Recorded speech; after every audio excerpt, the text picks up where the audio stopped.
Hello everyone, આપણે ઇલિસ્ટ્રેશન 9 સુધી complete કર્યું હતું. આજે એક નાનકડો નવો પોઈન્ટ જોઈ લઈએ, બરાબર? એના પછી ઇલિસ્ટ્રેશન કન્ટિન્યુ કરશું. ફર્સ્ટ ઓફ ઓલ, અમાઉન્ટ્સ નોટ ડિડક્ટેબલ, મતલબ કે કઈ અમાઉન્ટ છે એ એઝ અ એક્સપેન્સ આપણને માઇનસ મળતી નથી. તો સૌથી પહેલાં છે પર્સનલ એક્સપેન્સીસ. કોઈ પણ પર્સનલ એક્સપેન્સીસ હોય, પર્સનલ એક્સપેન્સીસ અસેસી રિલેટેડ, જેમ કે ઇન્કમ ટેક્સ છે, વેલ્થ ટેક્સ છે, ઓકે, આ બધા જ પર્સનલ એક્સપેન્સ છે એ આપણે ક્યારે પણ ડિડક્ટેબલ નથી મળતા, એટલે કે માઇનસ નથી મળતા. એના પછી એની interest which is a payable outside India, મતલબ કે કોઈ પણ ઇન્ટરેસ્ટ અગર આઉટસાઇડ ઇન્ડિયા આપણે પેમેન્ટ કરી છે, અગર કોઈ ફોરેનની ઇન્કમ લેવા માટે આપણે ફોરેન એજન્ટને ઇન્ટરેસ્ટ આપીએ છીએ તો એ પણ આપણે ડિડક્ટેબલ નહીં મળે, બરાબર? એના પછી એની salaries if it is a payable outside India, અગર કોઈ સેલેરી પેમેન્ટ કરીએ છીએ સિમિલરલી તો એ પણ જો આઉટસાઇડ ઇન્ડિયા હશે તો આપણને એઝ અ એક્સપેન્સ માઇનસ નહીં મળે. Fourth, any expenditure incurred to earn any casual income like a winning from any lottery, crossword puzzles, race including horse race, gambling etcetera. આપણે પહેલાં પણ જોયું હતું કે અગર કોઈ પણ કેઝ્યુઅલ ઇન્કમ મેળવવા માટે આપણને એક્સપેન્સ થાય છે તો એ એક્સપેન્સ આપણને ડિડક્ટેબલ નથી. And last, no deduction in respect of any expenditure shall be allowed in computing the income by way of dividend under section 115 BBDA. આ યાદ નહીં રાખો તો ચાલશે, પણ તમને યાદ રાખવાનું છે કે ડિવિડન્ડની ઇન્કમ મેળવવા માટે કોઈ પણ અગર આપણે એક્સપેન્સ કરીએ છીએ તો એ ડિડક્ટેબલ નહીં થાય. ઓકે, હજી એક ઇમ્પોર્ટન્ટ પોઈન્ટ છે પેજ નંબર 174 ઉપર જે તમને યાદ રાખવાનો છે, મેં અહીંયા માર્ક કર્યો છે, ટિક માર્ક. યસ, અગર આપણને પોસ્ટ ઓફિસ સેવિંગ બેંક અકાઉન્ટનો ઇન્ટરેસ્ટ આપેલો છે તો એ ઇન્ટરેસ્ટ આપણને કેટલો ડિડક્ટેબલ હશે, તેમાં બે પાર્ટ હશે. અગર સિંગલ નેમ હશે, અગર ઇન્ડિવિજ્યુઅલ અકાઉન્ટ હશે તો ઓનલી 3500 સુધીનો જ આપણને ઇન્ટરેસ્ટ છે એ એક્ઝેમ્પ્ટ મળશે, બાકીનો આપણને શું કરવો પડશે, ટેક્સેબલ થશે. ફોર એન એક્ઝામ્પલ, 5000 આપણને ઇન્ટરેસ્ટ મળ્યો છે, interest on post office saving bank account ₹5000, અને બ્રેકેટમાં લખેલું છે ઇન્ડિવિજ્યુઅલ અકાઉન્ટ ઓર સિંગલ અકાઉન્ટ. તો આપણે શું કરશું, 5000 લખશું માઇનસ કરીને. ઓકે, અને કેવી રીતે બતાવશું, તમને લખીને બતાવું. તો આપણે લખશું આવી રીતે, 5000 લખવાનું પીઓ સેવિંગ બેંક અકાઉન્ટ, એનામાંથી માઇનસ કરીને લખવાનું 3500 એક્ઝેમ્પ્ટ. ઓકે, અને બારે જે અમાઉન્ટ આવશે આપણી 1500 એ આપણે ક્યાં લખશું, બારે લખશું. ઓકે, આવી રીતે તમને બતાવવાનું રહેશે. અને અગર જોઈન્ટ અકાઉન્ટ છે, બે જણાનો સાથે અકાઉન્ટ છે તો 7000 રૂપીઝ આપણને એક્ઝેમ્પ્ટ મળશે. ઓકે, સો આ પોઈન્ટ એક ઇમ્પોર્ટન્ટ છે, યાદ રાખજો. શરૂ કરીએ. ઇલિસ્ટ્રેશન નંબર આપણો 10. ઓકે, શું આપેલું છે, Shri Neeraj has a furnished following information with regarding his income and the payment for the previous year ended 31st March 2020. Amount આપેલી છે casual incomes earned during the year ended 31st March 2020. Winning from the lottery net amount આપેલી છે 70,000. Yes, આપણને ખબર જ છે casual income ઉપર TDSનો rate કેટલો છે, 30% છે. સો આપણે કાઉન્ટ કરશું any gross income, lottery price. Okay, કેવી રીતે કાઉન્ટ કરીએ છીએ આપણે, આપણી જે નેટ ઇન્કમ મળી હોય એ multiply by 100 divided by 100 minus TDS rate, એટલે 100 માઇનસ 30 એટલે 70. સો અમાઉન્ટ, ગ્રોસ અમાઉન્ટ આવી જશે 1 લાખ. એના પછી સેકન્ડ છે prize from the crossword puzzle, gross 31,000. આપણને ગ્રોસ જ આપી દીધી છે એટલે આપણને કોઈ ટેન્શન નથી, ડાયરેક્ટ લખી દઈશું પ્રાઇઝ ઇન ક્રોસવર્ડ પઝલ 31,000. એના પછી amount received under a will, આપણે જોયું હતું આપણને કોઈ પણ અમાઉન્ટ, આપણને કોઈ પણ ગિફ્ટ છે એઝ અ વિલ, એટલે કે આપણા દાદા કે આપણા મમ્મી પપ્પા કે આપણા નામે લખી જાય છે, બરાબર, વારસામાં જે આપણને મળે છે એ ફૂલ્લી એક્ઝેમ્પ્ટ છે, એટલે અહીંયા કને વિલ લખીને લખી દેવાનું એક્ઝેમ્પ્ટ. ઓકે, અમાઉન્ટ આપણે કાંઈ લખશું નહીં. Gross dividend on equity shares of અંદાજી કલ્યાણજી, ઓકે, આનંદજી કલ્યાણજી લિમિટેડ ₹11 લાખ. હવે જ્યારે ડિવિડન્ડનો પોઈન્ટ કરતા હતા ત્યારે આપણે યાદ રાખ્યું હતું કે અપ ટુ 10 લાખ સુધીની જો ડિવિડન્ડ ઇન્કમ હોય એ એક્ઝેમ્પ્ટ છે. યસ, તો આપણે લખશું dividend from Anandji Kalyanji limited 11 lakh minus exemption કેટલો મળશે આપણને, 10 લાખ. કયા અંડર સેક્શન મળે છે એ યાદ રાખવાની જરૂર નથી, ખાલી લખી દેશો exemption up to 10 lakh. So 10 lakh minus કરીને 1 લાખ અમાઉન્ટ છે એ કેવી થઈ જશે, ટેક્સેબલ થઈ જશે. ઓકે, સો આ પોઈન્ટ નવો છે, યાદ રાખજો. બાકી બધામાં તો ડિવિડન્ડ તમને ઓછી અમાઉન્ટનું આપે છે તો આપણે ફૂલ્લી એક્ઝેમ્પ્ટ જ કરીએ છીએ. એકચ્યુઅલમાં ઇન્ડિયન કંપનીમાંથી આપણને ડિવિડન્ડ મળતો હોય તો એ ફૂલ્લી એક્ઝેમ્પ્ટ જ છે, પણ જો એ 10 લાખથી વધારે હશે તો પછી એ ટેક્સેબલ થશે. સો 1 લાખ રૂપીઝ આપણે ટેક્સેબલ કર્યું. નીચે અધર ઇન્ફોર્મેશનમાં છે, the bank has a charge ₹2600 as a commission for the collection of dividend. Okay, ડિવિડન્ડના કલેક્શન માટેનો એક્સપેન્સ છે તો એ આપણે ડિડક્ટેબલ મળતો નથી, જેમ આપણે લાસ્ટ વિડીયોમાં વાત કરી હતી એ રીતે. The assessee has to pay 12,540 as an interest on the loan taken to acquire the share of Anandji Kalyanji. હવે એને આનંદજી કલ્યાણજીના શેર્સ લેવા માટે લોન લીધી હતી તો એ લોનનો પણ ઇન્ટરેસ્ટ એઝ અ એક્સપેન્સ ડિડક્ટેબલ મળે નહીં. ઓકે, તો યાદ રાખજો, ઇક્વિટી શેર માટે કોઈ પણ આપણે લોન લીધી હોય તો એ લોનનો પણ ઇન્ટરેસ્ટ આપણને નથી મળતો, અને એના કલેક્શન માટે અગર કોઈ આપણે એજન્ટ રાખીએ છીએ, એને કમિશન આપીએ છીએ અથવા તો બેંકને કમિશન છે એ પણ આપણને ક્યારેય પણ ડિડક્ટેબલ મળતો નથી. ઓકે, સો ઇલિસ્ટ્રેશન 10. એના પછી ઇલિસ્ટ્રેશન 11 અને 12 ઇલિસ્ટ્રેશન છે એ થોડા ધ્યાનથી સમજજો, કારણ કે ઇમ્પોર્ટન્ટ છે. એમાં કઈ નવી વસ્તુ આવે છે એ હું તમને કહીશ, બરાબર? આટલા ટાઈમ આપણને સિક્યોરિટી હતી બધી આપણા પાસે રહેતી જ હતી, આપણે સિક્યોરિટીને સેલ યા પરચેઝ એવું કાંઈ જ કરતા ન હતા, એટલે પૂરેપૂરો યરનો અથવા તો 6 મંથ આપણને કીધેલા હોય તો આપણે ઇન્ટરેસ્ટ એ રીતે કાઉન્ટ કરતા હતા. પણ 11 અને 12 ઇલિસ્ટ્રેશનમાં સેલનો પોઈન્ટ આવે છે જે આપણને ધ્યાન રાખવાનો રહેશે. Okay, first of all illustration 11 શું કીધું છે? Kumari Hiral has a furnished the following particulars of her investment for the year ending 31st March 2020. 10,006% port trust bond, 3,10% redeemable debenture of HDFC Limited. Yes, આ એક પોઈન્ટ ઇમ્પોર્ટન્ટ છે. Then after 450 10% government loan, 24,000 for 15% cumulative preference shares of Century Limited, 2,70,000 10% tax-free debenture of Ambuja Limited. On 1st 6 2019, she sold her port trust bond for 15,000. Yes, આટલા time આવો point નહોતો આવ્યો. Security શું થઈ જાય છે? Cell થઈ જાય છે. તો સેલની ડેટ આપણે યાદ રાખશું, ક્યારે સેલ કરી છે? 1st 6 2019 and purchased 45,000 12% tax free debenture of Rajmoti limited for ₹42,000 by cash on 1st 8 that is 1st August 2019. she sold 10% government loan at par. Yes, બીજી સિક્યોરિટી સેલ કરે છે ઓગસ્ટમાં, ગવર્મેન્ટ લોન. તો જ્યાં સેલની વાત આવી હોય ત્યાં આપણે એક ટિક માર્ક લગાવી દઈશું અને ડેટ લખી નાખશું. 1/6 આપણે એને સેલ કરી દઈએ છીએ, અને જે ગવર્મેન્ટ લોન હતી એ આપણે 1/8 સેલ કરી દઈએ છીએ, બરાબર? તો આપણને યાદ રહે, એનો ઇન્ટરેસ્ટ કાઉન્ટ કરતા હોઈએ ત્યારે. ઓકે, નેક્સ્ટ ઇન્ફોર્મેશન છે, interest on investments become the due every year on 1st January and 1st July. બધી સિક્યોરિટી ઉપર ઇન્ટરેસ્ટ છે એ કયા કયા ટાઈમે આપણને મળે છે? તો 1st January and 1st July. આપણે જ્યારે બેઝિક ઇન્ફોર્મેશન કરતા હતા ત્યારે આપણે જોયું હતું કે જો સિક્યોરિટી જ્યારે ઇન્ટરેસ્ટ જાહેર થતો હોય એ દિવસે સિક્યોરિટી આપણા પાસે હોય તો જ આપણને ઇન્ટરેસ્ટ મળે, અધરવાઇઝ આપણને ઇન્ટરેસ્ટ મળે નહીં અને આપણે ટેક્સેબલ પણ થાય નહીં. એના પછી કલેક્શનની ઇન્ફોર્મેશન છે એ આપણે પછી જોઈ લઈશું. ઓકે, ફર્સ્ટ ઓફ ઓલ આપણે કરીએ સિક્યોરિટી કેટલી આપણને ઇન્ટરેસ્ટ છે ટેક્સેબલ થશે. તો શરૂઆત કરીએ, પેલો જ આપેલો છે 10,006% પોર્ટ ટ્રસ્ટ બોન્ડ. એકચ્યુઅલી એના ઉપર જે અમાઉન્ટ હોય એ ગવર્મેન્ટની છે એટલે ગ્રોસ અમાઉન્ટ જ મળે, પણ એ સેલ થઈ જાય છે 1st 6 એટલે કે 1st જૂનના સેલ થઈ જાય છે, અને આપણને ઇન્ટરેસ્ટ મળે છે એ ક્યારે ક્યારે મળે છે? તો જાન્યુઆરી એન્ડ જુલાઈ. તો જુલાઈ પહેલાં તો આપણે એને શું કરી દઈએ છીએ? સેલ કરી દઈએ છીએ. યસ, જુલાઈ પહેલાં બોન્ડ આપણી પાસે છે જ નહીં, તો જુલાઈ પહેલાં બોન્ડ આપણી પાસે હોય જ નહીં તો એના પરનો ઇન્ટરેસ્ટ પણ આપણા પાસે ટેક્સેબલ થાય નહીં, કારણ કે ઇન્ટરેસ્ટ આપણને મળશે જ નહીં. Second, 3,10% redeemable debentures of HDFC Limited, TDS at 10%. હવે આમાં ખાસ યાદ રાખજો, આ ટેક્સ ફ્રી નથી. ઓકે, જ્યારે tax free debenture word use થાય, રિપીટ કરું છું, બ્રેકેટમાં લખેલું હોય ટેક્સ ફ્રી ડિબેન્ચર.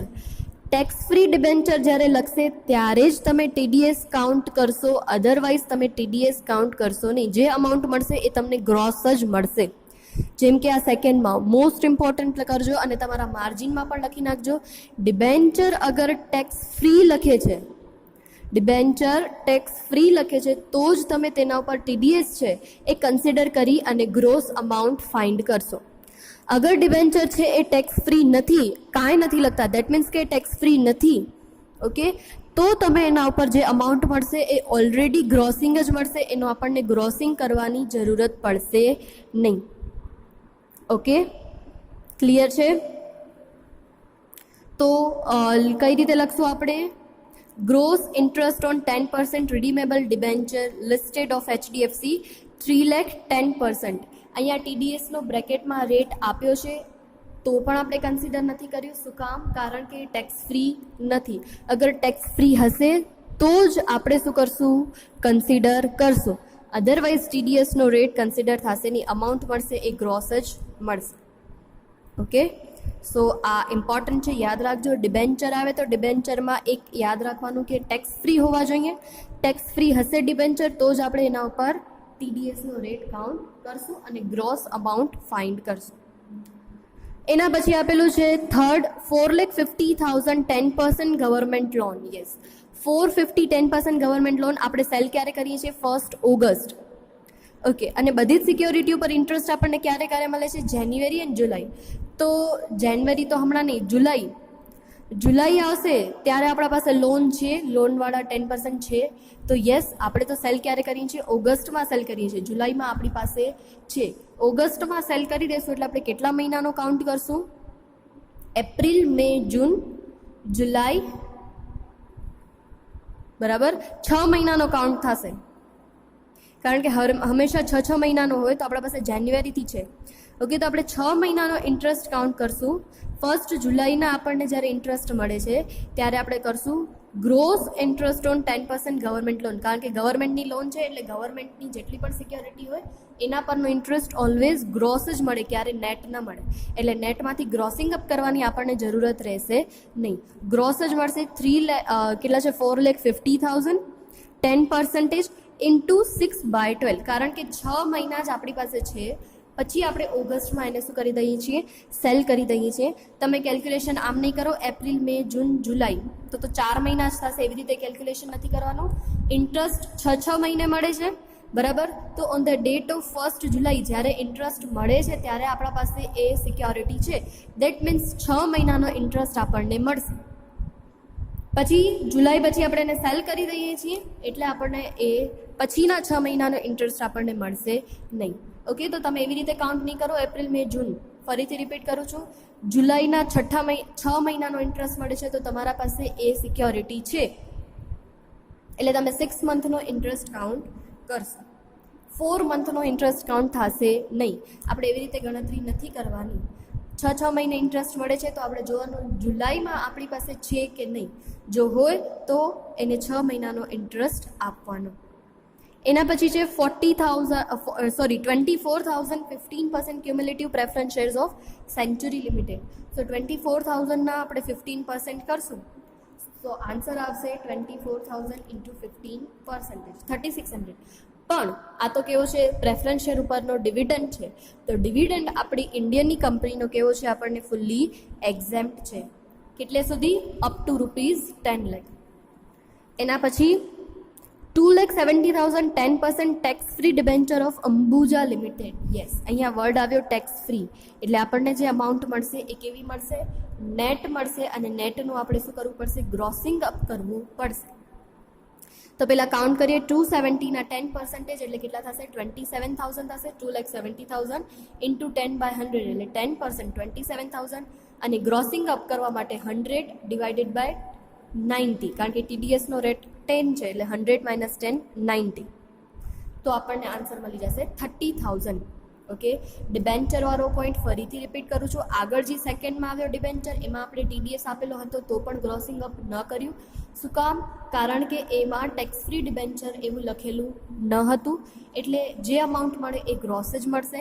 પણ જ્યારે ટેક્સ ફ્રી ડિબેન્ચર લખશે ત્યારે આપણે અમાઉન્ટનું ઇન્ટરેસ્ટની અમાઉન્ટનું ગ્રોસિંગ અપ કરવું પડશે. ઓકે, તો યાદ રાખજો ને તમારા માર્જિનમાં પણ લખી લેજો, ભૂલ ન થાય. એના પછી હવે જે બીજું નેક્સ્ટ પરચેઝ કર્યું છે એના ઉપર આપણે કાઉન્ટ કરી લઈએ. એક તો પોર્ટ ટ્રસ્ટ બોન્ડ સેલ કરી દીધા છે, તો એ તો વાત ખતમ થઈ ગઈ. પરચેઝ ₹45,000 12% ટેક્સ ફ્રી ડિબેન્ચર, ફરીથી ટેક્સ ફ્રી ડિબેન્ચર આવ્યા છે. Yes, for 42,000 by cash. હવે મેં તમને પહેલાં પણ કીધું તો જ્યારે પણ ઇન્ટરેસ્ટની કે કેલ્ક્યુલેશન કરીએ ત્યારે આપણે શેની કાઉન્ટ કરીએ છીએ? ફેસ વેલ્યુ પર.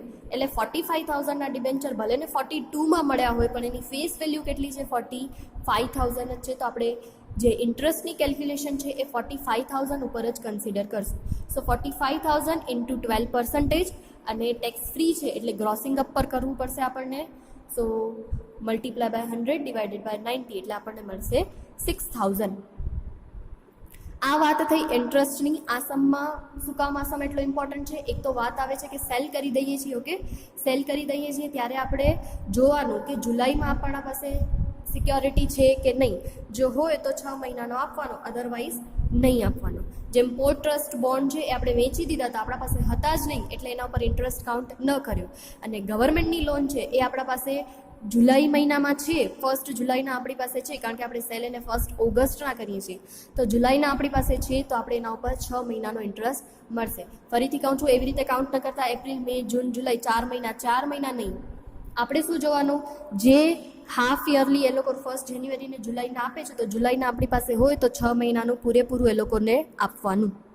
ઓકે, અને બીજી વાત ફરીથી રિપીટ કરું છું, ડિબેન્ચર ટેક્સ ફ્રી હશે તો એની ઇન્ટરેસ્ટનું આપણે ગ્રોસિંગ અપ કરશું. ઓકે, અને હંમેશા ઇન્ટરેસ્ટ કે કાંઈ પણ કાઉન્ટ કરતા હોય ફેસ વેલ્યુ પર કાઉન્ટ થાય. તમે ભલે ને ઓછી અમાઉન્ટ આપીને એને પરચેસ કર્યા હોય ઓર વધુ અમાઉન્ટ આપીને પરચેસ કર્યા હોય પણ હંમેશા એની ફેસ વેલ્યુ કાઉન્ટ કરવાની રહેશે. એના પછી હવે જોઈ લઈએ કે કયા એક્સપેન્સની એ લોકો વાત કરે છે. She has paid 500 as a commission to her bank for collection of interest on various investment.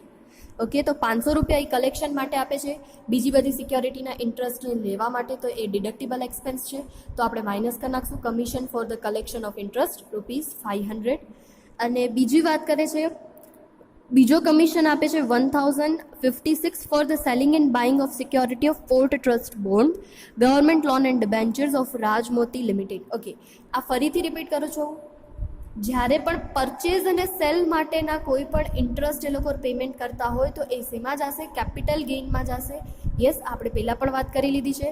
ખાલી ઇન્ટરેસ્ટને રિલેટેડ જેટલો પણ કલેક્શન ચાર્जेस હશે એ જ આપણે અહીંયા ઇન્કમ ફ્રોમ અધર સોર્સિસમાં કન્સિડર કરશું. કારણ કે પરચેઝ અને સેલમાં એ લોકોને જે પણ બેનિફિટ થશે એ આપણે બધું કેપિટલ ગેઇનમાં લઈ જઈએ છીએ. તો એના રિલેટેડ જેટલા એક્સપેન્સ હોય એ બધા કેપિટલ ગેઇનમાં આવે, આપણામાં નહીં. સો પરચેઝ એન્ડ સેલિંગ માટે કોઈ પણ એક્સપેન્સ થતો હશે તો એક્સપેન્સ ઇન્કમ ફ્રોમ અધર સોર્સિસના હેડમાં નહીં આવે અને એ ક્યાં જશે? ડાયરેક્ટ કેપિટલ ગેઇનમાં જશે. સો 1,056 છે જે બાઇંગ અને સેલિંગનો સિક્યોરિટીનો એક્સપેન્સ છે એ આપણે અહીંયા નહીં ને કેપિટલ ગેઇનમાં જશે. ઓકે, હોપ સો તમને આ પોઈન્ટ્સ ક્લિયર થઈ ગયા હશે. ઇમ્પોર્ટન્ટ છે, યાદ પણ રાખવાના રહેશે. ઓકે, એવી જ રીતે લઈએ ઇલિસ્ટ્રેશન નંબર 12. ઇલિસ્ટ્રેશન 12માં પણ આવી જ થોડી ઇમ્પોર્ટન્ટ બાબત છે જે લઈ લઈએ. ઇલિસ્ટ્રેશન 12 આપણને શું કહે છે? Shri Akram has furnished the following particular of his investment for the year ending 31st March 2020. 10% tax free debenture. Yes, હવે તમને યાદ આવવું જોઈએ ટેક્સ ફ્રી ડિબેન્ચર છે તો દેટ મીન્સ આપણને અહીંયા ગ્રોસિંગ અપ કરવું પડશે. એના પછી 54,000 7% Gujarat government loan, 5,000 6.5% treasury saving deposit certificate. Okay, important નીચે આવે છે. On 31st 7 2019, he had sold ₹20,000 7% Gujarat government loan. Okay, Gujarat government loan છે એ આપણે ક્યારે સેલ કરી દઈએ છીએ? 31st 7ના. Out of ₹54,000 held on 1/4/2019 and invested ₹45,000 10% tax-free debenture of X Limited. Okay, એને બધી 54,000ની લોન સેલ કરી નાખી અને 45,000 છે એ ટેક્સ ફ્રીમાં ડિબેન્ચર છે જે એને ઇન્વેસ્ટમેન્ટ કર્યું છે. નાવ પરચેઝડ ઇટ પર on that date he had borrowed ₹15,000 at 15% per annum interest. Interest was paid on 30th June and 31st December. ક્યારે ક્યારે આપણને મળે છે એ ખાસ યાદ રાખવાનું છે. Okay. Dividend received on foreign company, તો મેં તમને પહેલાં પણ કીધું હતું, ડિવિડન્ડ અગર ફોરેન કંપનીનું છે તો ફુલ્લી ટેક્સેબલ થશે. ડિવિડન્ડ ઇન્ડિયન કંપની છે તો અને તો જ એક્ઝેમ્પ્ટ થશે અપ ટુ 10 લાખ, 10 લાખ સુધીનો જ. એનાથી વધારે હશે તો પછી ટેક્સેબલ થઈ જશે. એવી જ રીતે એગ્રીકલ્ચર ઇન્કમ આવી છે. Agriculture income land situated in India, ઇન્ડિયામાં અગર એગ્રીકલ્ચર લેન્ડ છે તો એ ફુલ્લી એક્ઝેમ્પ્ટ છે. પણ અગર ફોરેન કંપનીની લેન્ડ છે, ફોરેન લેન્ડ છે અને એનામાંથી આપણને કોઈ અગર ઇન્કમ થાય છે, yes, from agriculture land situated in India 85,000, તો એ આપણને ફુલ્લી એક્ઝેમ્પ્ટ છે. એના પછી પાછું એ લોકો એમ જ કર્યું છે, from land situated outside India. Outside India એટલે કે ઇન્ડિયાની બારે છે, તો ઇન્ડિયાની બારે હોય એ બધી કેવી થઈ જશે? Fully taxable. ઇન્ડિયાની એગ્રીકલ્ચર લેન્ડ અને ઇન્ડિયાના શેર પરનો ડિવિડન્ડ એ એક્ઝેમ્પ્ટ છે, પણ ફોરેન કંપનીનું છે, આઉટસાઇડ ઇન્ડિયા છે, તો એ આપણને ફુલ્લી ટેક્સેબલ થઈ જશે. ઓકે, શરૂઆત કરીએ આપણે. સૌથી પહેલાં ટેક્સ ફ્રી ડિબેન્ચર જે છે 36,000 એક્સ લિમિટેડના. ઓકે, તો ત્યાંથી શરૂઆત કરીએ. કેટલા છે આપણા પાસે? 36,000. 10% એનો રેટ છે અને ટેક્સ ફ્રી છે એટલે આપણને શું કરવું પડશે? ગ્રોસિંગ અપ કરવું પડશે. ગ્રોસિંગ અપ કરવા માટે પહેલાં 36,000ના 10% એટલે 3600 into 100 divided by tax rate 90 છે, એટલે divided by 90, that is 4,000. Okay, એના પછી આવે છે એ લોકોએ તરત જ એક્સ લિમિટેડવાળા ડિબેન્ચર જે નીચે પરચેસ કર્યા હતા એની પણ વાત ભેગા ભેગ કરી જ લીધી છે. ઓકે, કઈ રીતે કરે છે એ લોકો? ક્યારે પરચેસ કર્યા છે? On 1/4/2019 and invested ₹45,000 in 10% debenture of X Limited. જે પરચેઝ એ લોકોએ કર્યા હતા જ્યારે સેલ થાય છે ત્યારે. સેલ ક્યારે કર્યો હતો? 31/7 સેલ કર્યો હતો ત્યારે. સો 45,000 ઇન્ટુ 10% ઇન્ટુ 100/90. હવે આને જે ઇન્ટરેસ્ટ મળશે એ ક્યારનો મળશે? જે ડિસેમ્બરમાં મળવાનો હતો ત્યારનો મળશે. જૂનમાં તો એના પાસે છે જ નહીં. જૂનમાં એના પાસે છે જ નહીં તો એને ઇન્ટરેસ્ટ પણ નહીં મળે. એટલે આ 6 મહિનાનો જે ઇન્ટરેસ્ટ છે એ ક્યારનો છે? ડિસેમ્બરનો છે. કારણ કે આપણા પાસે જૂનમાં તો એ હતા જ નહીં. જૂનમાં આપણે પરચેઝ જ નહોતા કર્યા, એટલે પૂરેપૂરા આખા વર્ષનો નહીં પણ ખાલી 6 મહિનાનો મળશે. એ જ્યારે ડિસેમ્બરમાં ઇસ્યુ થશે 31 ડિસેમ્બરના ત્યારનો, એટલે ઇન્ટુ 6/12, અડધો જ મળશે આપણને 2,500. આ થોડું ધ્યાનથી સમજજો, બરાબર. આપણને જૂનનો ઇન્ટરેસ્ટ નથી મળતો કારણ કે જૂનના આપણે સિક્યોરિટી પરચેઝ જ નથી કરી. પરચેઝ આપણે કરી છે 31 જુલાઈના કરી છે, યસ, તો આપણને ત્યારનો ઇન્ટરેસ્ટ મળે નહીં. એટલે ડિસેમ્બરનો જે છે ઇસ્યુ થશે જે 6 મહિનાનો ત્યારનો મળશે. એના પછી છે ગવર્મેન્ટ લોન. ગવર્મેન્ટ લોન આપણે શું કરીએ છીએ? 31ના સેલ કરી દઈએ છીએ, તો જૂનની એન્ડમાં જે આપણને મળશે ઇન્ટરેસ્ટ, એટલો જ ઇન્ટરેસ્ટ આપણને મળશે. બાકી જે ડિસેમ્બરનો છે એ આપણને મળવાનો નથી.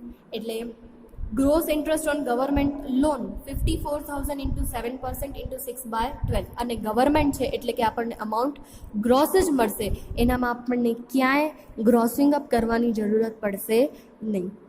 ઓકે, સો ડાયરેક્ટલી 54,000 ઇન્ટુ 7% 6/12. આન્સર આવશે 1890. આ આપણને ક્યારનું મળે છે? એ લોકોએ લખેલું છે જૂન મહિનાનું મળશે આપણને. કેનું મળશે? જૂનનું, કારણ કે ડિસેમ્બર સુધી તો આપણા પાસે હશે જ નહીં. ઓકે, એના પછી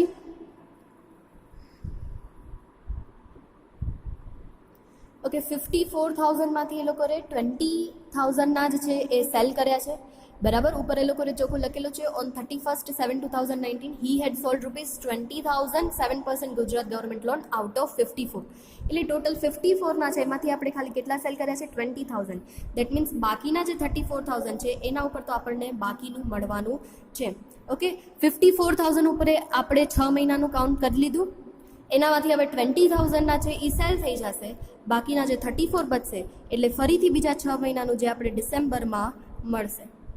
ઓકે, અને ગ્રોસિંગ અપ કરવાની કોઈ જરૂરત જ નથી કારણ કે આ ગવર્મેન્ટ છે એટલે આપણને ગ્રોસ જ મળશે. સો આ ઇમ્પોર્ટન્ટ છે. અડધી વસ્તુ સેલ કરીએ છીએ, અડધી બાકી રહે છે, તો એ અડધી ઉપર આપણને પાછો બીજો 6 મહિનાનો ઇન્ટરેસ્ટ મળશે. એના પછી એ લોકોને ફોરેન કંપનીમાંથી જે ડિવિડન્ડ મળે છે એ તો ફુલ્લી ટેક્સેબલ છે. ઓકે, એના પછીની એગ્રીકલ્ચર લેન્ડ છે જો ઇન્ડિયાની છે તો એ ફુલ્લી એક્ઝેમ્પ્ટ, અને આઉટસાઇડ ઇન્ડિયા છે 325 એ ફુલ્લી ટેક્સેબલ.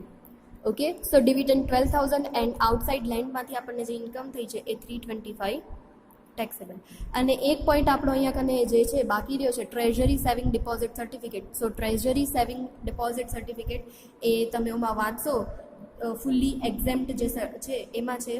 તો યાદ રાખજો, મેં તમને પહેલાં પણ કીધું હતું કે કઈ કઈ છે જે તમને ફૂલ્લી એક્ઝેમ્પ્ટ છે, જેનો તમને ઇન્ટરેસ્ટ આવતો નથી, એ જે સમમાં આવે એ સમમાં ઉપર માર્જિનમાં લખતા આવવાનું, જેથી એક્ઝામમાં આપણને બધું યાદ રહે. સો ટ્રેઝરી સેવિંગ ડિપોઝિટ સર્ટિફિકેટ છે એ ફૂલ્લી એક્ઝેમ્પ્ટ સિક્યોરિટી છે, એનામાં આપણને કોઈ પણ ટેક્સ લાગુ પડતો નથી. હવે નીચે એક વાત કરી હતી કે આપણે જે આ ઇન્વેસ્ટમેન્ટ કરીએ છીએ એના માટે આપણે લોન લીધી છે 15,000ની, 15,000 એટ 15% પર એનમ, તો એનો આપણને છે એ શું મળશે? એક્ઝેમ્પ્ટ મળશે, માઇનસ મળશે. લોન આપણે ક્યારે લઈએ છીએ? યસ, લોનની ગણતરી કરતા હોઈએ ત્યારે મંથ કન્સિડર કરવા પડશે. બાકી ઇન્ટરેસ્ટની ગણતરીમાં ખાલી એટલું જ જોવાનું કે જ્યારે ઇન્ટરેસ્ટ મળે છે ત્યારે સિક્યોરિટી આપણા પાસે છે કે નહીં, બરાબર? અને છે તો એને 6 મહિનાનું આપવાનું, નથી તો નહીં આપવાનું. પણ લોન લઈએ છીએ તો લોનમાં આપણને મંથ કાઉન્ટ કરવા પડશે. લોન આપણે ક્યારે લીધી છે? હી હેડ borrowed 15,000 at 15% annum interest. Interest was paid on 30th June and 31st December. Okay, તો એ લોકોએ 15,000ની જે લોન લીધી છે એ ઉપર એ લોકોએ જો ચોખ્ખું લખ્યું છે અહીંયા કને,